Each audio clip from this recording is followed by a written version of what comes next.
vocês vieram do jornal impresso, né? E eu queria ver com vocês essa questão da diferença de coberturas. Como é que era feito? O que, que mudou? Porque agora a gente vê assim, saem vários jornais, meio que a mesma notícia, a fonte fulano de tal, que ninguém sabe quem é a fonte às vezes é a pessoa mesma, e eu tenho a sensação que no impresso era um negócio bem de campo, né? E eu quero saber como é que funcionava e a corte, tudo isso. Eu já vou começar com você, Dora. Se joga. Ai, Sextou. meu Deus do céu, o que que mudou? Mudou tudo, né? Mudou tudo, mudou tudo. Completamente diferente, né? Agora, eu não quero ficar fazendo rabugice, tá? Nostalgia de velha marinheira, da imprensa, sabe? É um pouco chato isso, embora essa conversa a gente tangencie por esse campo, flerte com a nostalgia de uma maneira assim estrondosa. Por quê?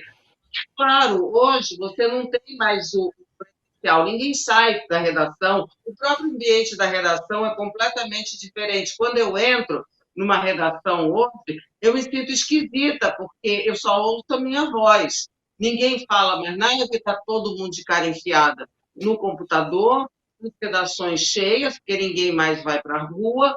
A gente tinha o presencial, claro que a gente tinha as notícias principais, também eram repetidas, claro que elas tinham uma cobertura coletiva, mas você tinha alguma coisa mais individualizada, porque era justamente fruto dessa maneira de se trazer informação, conseguir informação de uma maneira presencial, que aliás nem existia esse termo, né, presencial, né, porque não tinha essa diferença digital, ninguém era digital, todo mundo era presencial, porque as pessoas iam aos lugares. E ali você, dessa maneira, você capta sempre, principalmente na política, né, gente? Que política não é só o que falam, né? Que é outra diferença, né? Fica-se muito mais refém do declaratório. Política é o que a gente percebe, é o que a gente saca ali. Então, a mudança é completa ali, se da formação do profissional, da escolha do que vai para o ar, da velocidade, da consequência que isso tem sobre a qualidade do conteúdo que a gente está oferecendo. Não quer dizer que seja melhor nem pior, né? Tem, claro, melhoria, avanços. O que eu acho é que a gente precisava trazer um pouco de como as coisas eram numa outra época e que garantiam com mais substância a qualidade do conteúdo. E eu vou passar para o Bosco para a Mara, porque senão eu vou ficar fazendo essa palestra, Comício, até amanhã de manhã, porque tem muita coisa. O Bosco falou em algumas ocasiões justamente sobre essa questão de passar, né? Que você hoje tem os focas junto com os focas, né? Então, assim, não se vê mais muita gente dentro das redações passando o conteúdo. É isso, Bosco, que você comenta? Não, é mais ou menos isso, não é bem assim. É que, assim, quando a gente viveu a fase anterior, como a Dora disse, tem vantagens e tem desvantagens, né? A fase anterior, você se tornava um jornalista mais bem preparado. Por quê? Porque você entrava na profissão e você era submetido a um processo de graduação. Geralmente, nas cidades como Rio, São Paulo, que foi o meu caso, a gente começava como repórter de polícia. E não era só nós homens, não. Eu trabalhei com vários colegas que trabalharam na reportagem de polícia. E que estão hoje aí, são jornalistas brilhantes. E depois você, porque ali é a vida, é o mundo cão, a vida mundana. Você convive com aquela realidade, e se você convive com a realidade, você tem mais capacidade de transmiti-la melhor para, naquela ocasião, o leitor. Você não estava vivendo um mundo virtual, você está vendo aquilo ali, vivendo e tal. Por exemplo, quando você era obrigado a negociar com um traficante, já existia isso naquela época, para uma entrevista com ele. Você chegava ali no morro e você tinha vários intermediários para tentar aquela coisa, então você vivia aquela realidade ali. Depois você fazia geral, cidade, nacional, um pouco de segundo caderno, cultura, até que você, em algum momento, por uma autoavaliação e avaliação que foi feita de você, você ganhava um rumo na sua profissão. Não é? Quando eu cheguei em Brasília, né, eu inicialmente vim para o jornal local, mas normalmente as pessoas vinham para sucursais, vinham já com essa formação. E quando você ia cobrir política, você então era um foca, apesar de toda essa vivência.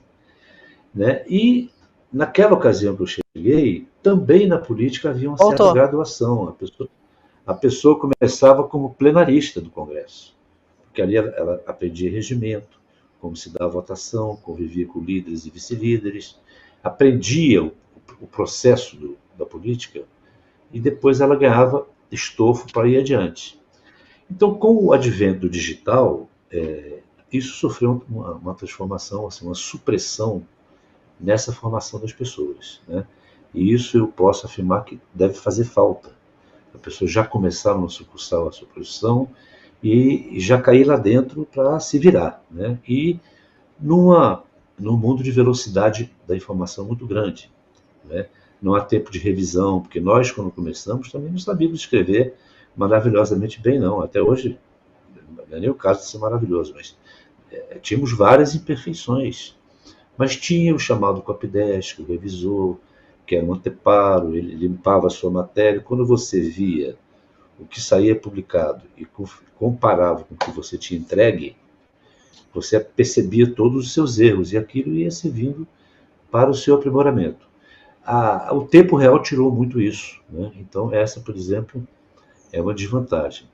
De outro lado, a tecnologia serviu para a disseminação muito mais abrangente do que você produz, muito mais fontes de informação e de pesquisa, mas eu acho que o ideal é que você volte a conjugar essas fontes de pesquisas virtuais com as fontes vivas da informação. E isso implica em convivência, na política principalmente. Você não adianta pegar lá o Congresso e cobrir se você não tiver o raciocínio político e não procurar conversar com fontes para apurar esse raciocínio e conseguir fazer aquilo que a gente chama de contextualização, tradução da notícia, né? Para entregar melhor isso agora no meio digital. E, gente, como é para vocês sair do impresso e, de repente, vocês estavam sempre nos bastidores, né? Essa coisa de fonte, de fazer as buscas e, de repente, vir para a tela de um YouTube. Como é que vocês se sentiram? Foi tranquilo isso? Porque tem gente que não se sente à vontade, né? O que vocês acham disso? O que você achou, Dora? Foi tranquilo para você? Você se jogou? Olha, eu sempre digo, quando as pessoas dizem fica à vontade, para mim, eu digo calma, é melhor não incentivar muito, entendeu? O perigo é o excesso, eu estou sempre excessivamente à vontade. Então, para mim, entendeu? Tanto faz como tanto fez, não fico, eu estando no meu quadradinho, fica meu quadradinho. É ali a política, é comentar as coisas e tal. Eu achei legal, não é esse o drama, sabe? Eu fico, e aí fico brigando para não ficar rabugenta, é um pouco irritada com algumas coisas. Ou que é o seguinte, jornalista, a gente aprendia, né, que, cara, jornalista não é notícia, isso é para o bem e para o mal. Também servia para o patrão deixar, sabe, reivindicação de jornalista não serve para nada. Mas hoje a notícia várias vezes fica em segundo plano, principalmente nessa mídia de televisão, de YouTube, de imagem, fica um coleguismo e todo mundo a dizer que, olha, falei às 7 horas da manhã com o ministro, aí o ministro me disse, Dora, para demonstrar intimidade, sabe? Tá, tá, tá, tá, tá, tá, tá, tá. E aí foi a minha apuração. E a sua apuração, querida ou querido? Cara, isso, gente, daria demissão, porque você ficar fazendo um protagonismo bobo e não interessa nada a quem está do outro lado, sabe? Isso é uma das coisas que eu acho bastante irritantes nesse mundo. E não me peçam para fazer, tá? Porque eu não vou fazer. Ah, Dora, a gente achou que você fosse fazer. Não, mas realmente, eu vi muito já essa questão que você colocou de o jornalista perceber que, por exemplo, numa entrevista, né? Ele não é o entrevistado, ninguém quer saber a opinião dele. Ele tem que conduzir o entrevistado a falar, né? Então, fica um pouco essa área cinzenta, né, para algumas pessoas hoje ainda, de querer ser o palco onde, na verdade, a gente quer ouvir do entrevistado, né? Aí eu queria puxar de vocês, qual foi a entrevista mais difícil que vocês fizeram na carreira de vocês? Deixo para vocês, eu falei demais, gente. Inclusive, fica uma ótima desculpa, porque eu não lembro. Deixa eu falar um pouquinho, assim, só rapidinho sobre a coisa que a Dora falou, claro. Porque a síntese disso, ela é o seguinte, é a regra clássica do jornalista da minha geração, né? O jornalista não é a notícia, tá? Então ele é o elemento que traz a notícia. Essa coisa do mundo virtual, quer dizer, o mundo da imagem, tudo, né? Ela levou para essa coisa do jornalista ficar muito exposto o tempo todo. Aí exige do cara uma performance, alguns se dão a essa performance, né? E é mais ou menos uma coisa que começou a acontecer também no judiciário. De repente o juiz é o personagem, e não que ele está julgando o réu, né? Então nós estamos vivendo um mundo performático. Você vê que até na música e em outras artes, né, é preciso alguma performance, porque as pessoas já têm dificuldade daquela coisa de apenas ouvir uma execução sóbria. Ali. Não, precisa de um... Né, é um mundo que está assim. E isso geralmente leva a esse tipo de excesso que a Dora falou. Eu acho muito... Eu rio muito quando vejo isso. Né? O cara está no ar aqui e fala assim, pera um minutinho. Não. Ó, a minha fonte aqui é uma fonte muito segura.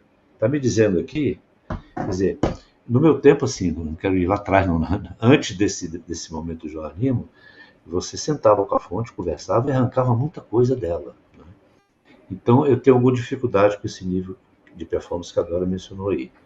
Agora, a entrevista mais difícil, eu não sei, eu fiz uma vez uma entrevista, eu estava mencionando aqui, que foi muito difícil, talvez pela minha idade também eu estava muito inseguro, que foi essa com um traficante lá do Rio, nos tempos de polícia, né, que tive que subir o morro, enfim, uma coisa muito negociada, e eu não tinha ainda também muita condição de escrever um texto sobre tudo aquilo, né. Foi difícil, mas a mais difícil, uma das mais difíceis para mim, foi com o ministro Leitão de Abreu, porque o Leitão de Abreu era uma pessoa de difícil acesso, muito reservada, muito séria, e geralmente ele exigia que você tivesse algum domínio do assunto que estava levando você até ele, né? Então tinha um certo medo, um certo receio, era difícil nesse, mas também foram entrevistas muito boas. E tive momentos assim mais divertidos e igualmente difíceis, né? Uma vez eu tive que acompanhar uma entrevista do ex-presidente Fernando Henrique Cardoso com um grupo de jornalistas e publishers da Sociedade Interamericana de Imprensa. E o Fernando Henrique, então, recebeu-os lá na sala presidencial do aeroporto de Congonhas. E em seguida viajaria. E como a CIP era sistema de rodízio, naquela época o rodízio era o Estadão que presidia a CIP. Então eu fui representando o jornal. E a reunião foi toda em inglês, mas um inglês assim, corrente, fluido, aquela coisa que você... E eu não estava entendendo 90% daquilo que estava sendo conversado. E o Fernando Henrique, em algum momento, ele percebeu isso, ele começou a se divertir um pouco com isso. Sabe?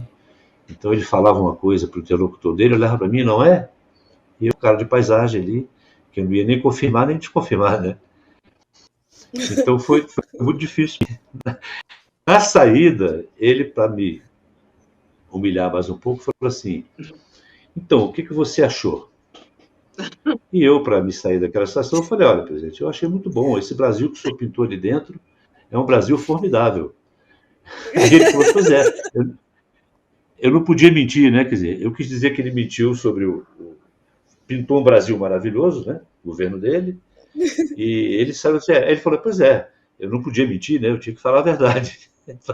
Foi uma troca de ironias, porque ele me tripudiou naquele dia, né? O Fernando Henrique era muito disso, ele fazia essas coisas e se divertia com isso, né?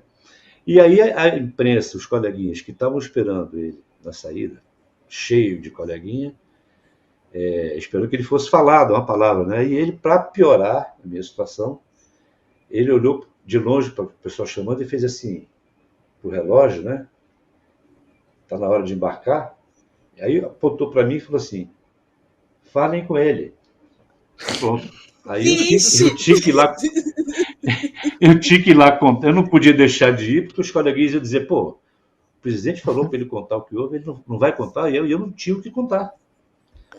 Então eu fui me socorrer de uma funcionária do Itamaraty, peguei lá a transcrição das conversas com ela, li aquilo ali e tudo. Aí eu fui lá conversar com a turma, né? Dizer, olha, foi isso, tal, não deu nada. Mas esse foi um episódio muito difícil que o Fernando Henrique fez questão de tornar mais difícil.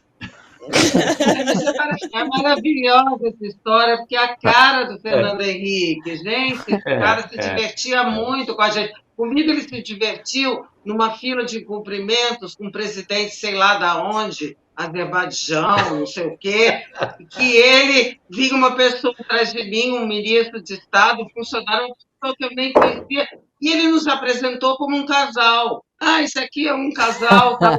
Só para deleite próprio. Mas, eu não lembrei de uma entrevista, mas eu lembrei qual é o pior entrevistado e o mais difícil. É o monossilábico. É o monossilábico. Gente, então esqueço de uma entrevista com Cuesta com a Marília Gabriela na TV, que ele respondia tudo que ela perguntava. Sim. Gente, que isso aí lenta. Era um programa cara a cara, acho que era ele e ela, e o tempo todo ele fazia. Sim, esse é o pior entrevistado, junto com aquele que só responde o que ele quer, independentemente do que você tenha perguntado, tipo Paulo Maluf e Leonel Brizola. E, gente, tem uma coisa que eu acho que o pessoal não sabe, como é que são feitas essas entrevistas making off, ou então você falar com uma fonte. Aqui em Brasília tem muito essa questão, né, de como você trabalha a corte, né, do país. E aqui tem essa coisa de sentar em restaurante, não sei o quê. Como é que é isso? E vocês acham que isso está se perdendo com uma nova geração no Congresso também? Porque você tem a geração do Congresso mais antiga que ainda faz isso, né? Senta num restaurante, bate o papo, dá uns nortes, né, para as pessoas. E você tem uma geração que está muito assim, né? Tipo, ok no WhatsApp, essa que entra junto com o pessoal do nada. Como é que está sendo isso, hein? Vocês acham que mudou?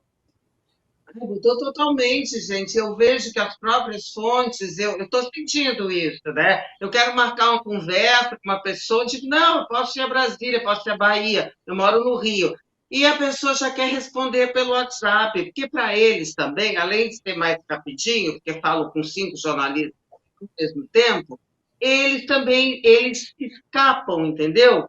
Daquela percepção que a gente pode ter para perceber o que está por trás daquela declaração. Fica mais fácil, né? Então, eu sinto que há uma resistência, não tem... claro que os mais antigos, assim, quando eu vou a São Paulo, sempre procuro umas pessoas, mas sempre umas fontes da velha geração. Outro dia eu almocei com o Jorge von Hausen, eu vou sempre ao Michel Temer, conversar, pegar... Mas esse pessoal mais novo, mais dessa geração, no Congresso, não conheço ninguém. Aí peguei os telefones, mandei um WhatsApp para umas pessoas, líder de partido, presidência de partido. Menina, monossilábicos, teve gente mal educada, que eu só respondi ok e sei lá. E sei lá se era mal educada, né? Por ver que por causa da mensagem não deu para perceber. Eu acho isso muito ruim, prejudica o trabalho, você pega as coisas pelas metades, sabe? E dá oportunidade, no caso nosso, meu e do Bosco, de se escapulir, mas simplesmente não atende, né? Diz que não viu, ou responde qualquer coisa, e isso prejudica muito a obtenção da informação. Perceberam que eu não chamei de apuração? Que é outra coisa que está muito irritante, né? Tudo é a minha apuração, a sua apuração, querido. Gente, com muita coisa de velha detraquê, não vou.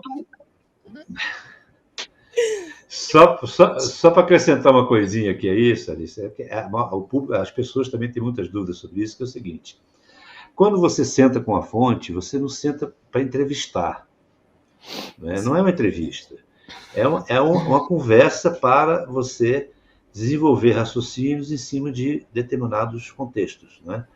Então, o off, ele prevalece nesses casos, porque quando você quer tecer os raciocínios, às vezes você cria problema para a fonte. Tem coisas que ela não pode assumir em função do contexto dela, que não pode atrapalhar as coisas dela. Quando você que está conversando, jornalista, consegue entender a razão do off que a pessoa quer, né, então, cabe a você depois depurar o que aquilo tem de contaminado pelo interesse dela e o que aquilo pode se encaixar numa realidade política, né? Fiz isso só para acrescentar como é importante o presencial nesses casos. Você não tem conversa em off por WhatsApp, né? Não tem isso. Sim. Né? Teve uma época, vou contar aqui uma história que é interessante, rapidíssima. Viu, Dora? Essa aqui, não sei se já te contei. Houve uma época no Estadão que houve uma intervenção branca de natureza financeira para ajustar as contas, uma coisa dos credores e tal. Não que tivesse nada dramático, mas precisava ali gestão familiar, aquelas coisas. E teve um momento em que foi recomendado aos jornalistas e editores que não se comunicassem com os acionistas. Só que os acionistas, no caso, eles tinham também funções executivas, né? Então você não pode mais falar com o dono nem com nenhum acionista, embora você esteja convivendo com ele há 15 anos e fazendo jornalismo. Mas a gente não podia mais falar. Aí um dia, a secretária lá do Dr. Rui Mesquita reclamou: vocês não falam mais com ele? Eu falei: não, olha, eu falo com ele a hora que ele quiser. Aí ela disse: então você vai falar agora. Aí me botou na sala dele, conversamos ali, as coisas que ele gostava de Brasília. Aí, quando eu estava saindo, ele falou: bom, não podemos mais nos falar, né? Nesses novos tempos, né?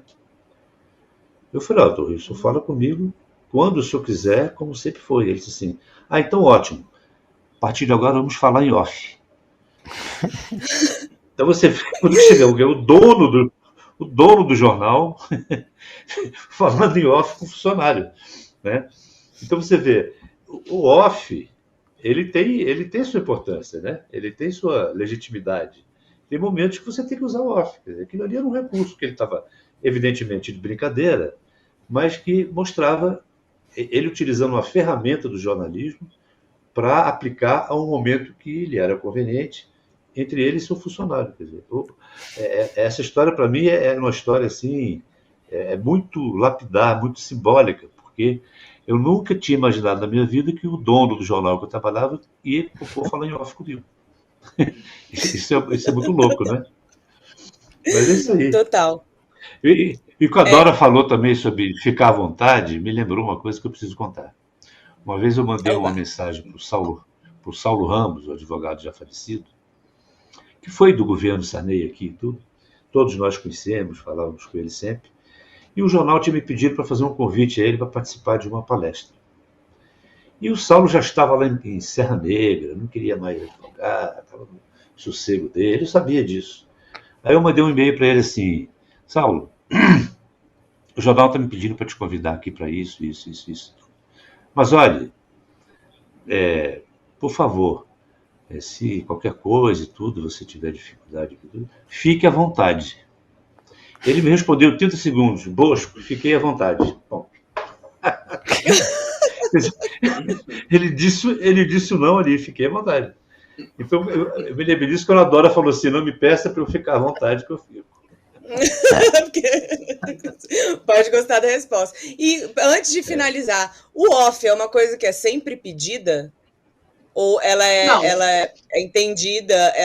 Como é que é? Como é que acontece isso? Ela é subentendida, às vezes é explícita, às vezes é subentendida pelas razões que o Bosco expôs aí, a necessidade da fonte. E eu vou te falar uma coisa, nessa minha carreira de colunista, às vezes é ótimo, porque é melhor você não dizer quem foi a fonte, que às vezes a fonte desqualifica aquela sua informação, desqualifica a presença de porque nem sempre. Não, deixa eu explicar. Nem sempre as criaturas são as mais, assim, decentes, bobas, bem vistas, tá certo? Então, eu tenho... Posso falar? Que era a minha melhor fonte, que hoje Deus me livre. Então, o nome da pessoa não pode nem ser pronunciado por aí.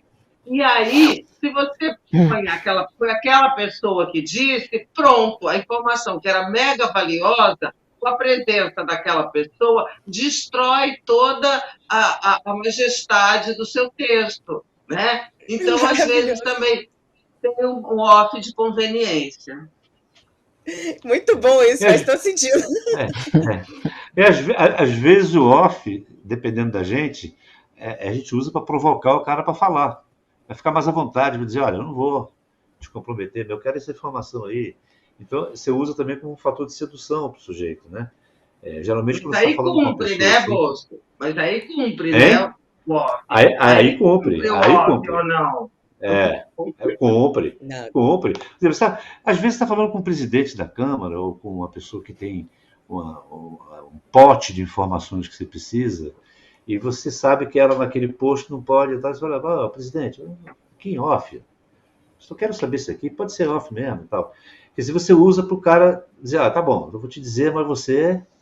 Então, aí você obtém informação, né? Quer dizer, o off é legítimo, ele usado de forma honesta é tranquilo, ele serve ao leitor também e ao consumidor final, porque ele vai ter uma informação melhor, né?